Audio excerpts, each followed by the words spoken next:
Hi, so my social emotional learning lesson is based off of observations in my classroom on emotions and talking about feelings.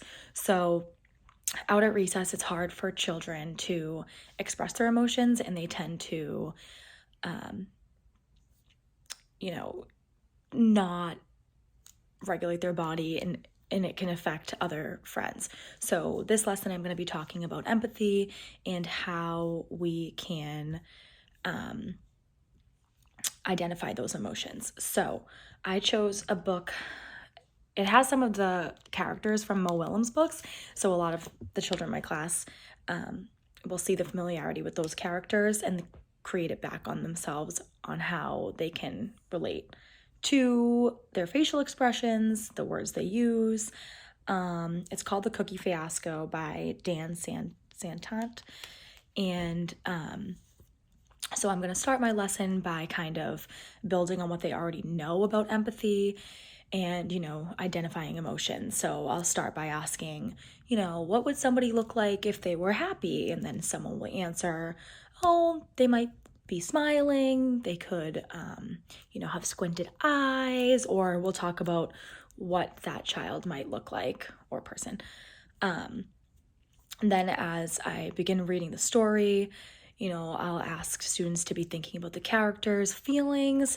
So I'll pause on some pages. I'll say, "Ooh, look at like their facial expression in this one, and how does that affect the feelings of his friends? Like did they react in a certain way?" And I think this is kind of like a little bit of a silly book, so the students in my class can get can get silly with it, but also teaching an important lesson of empathy.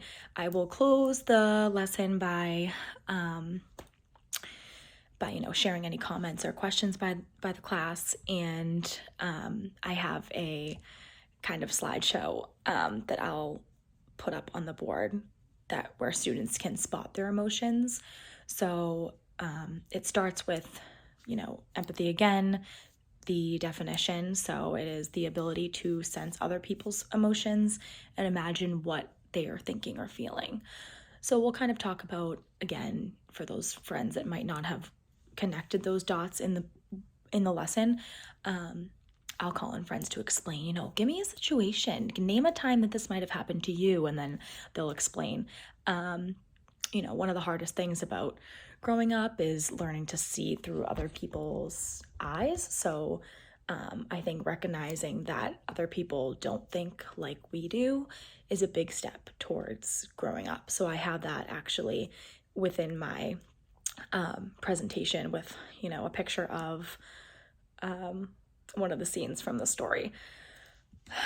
Then I'll progress into talking about types of emotions again. So I have a list in case they forget what they might be of happy, sad, tired, angry, surprised, confused. And then I put up a image of either an animal or a person's face, and they have to raise their hand, come up, point to which feeling they might be showing. Because although we talked about it in the book, I think it helps to kind of close the lesson by having that like exit ticket of reassuring that they know what they are and they know how to recognize them. So I can kind of show the pictures. Let me see if I can turn this. So this is a picture of this one, and oh, what's he feeling? And then they explain. Then I show this one. Oh, he has a frown on his face. What might he be feeling? Or then up, eyes closed, laying on a pillow. They look sleepy, tired, smiling face. What's that?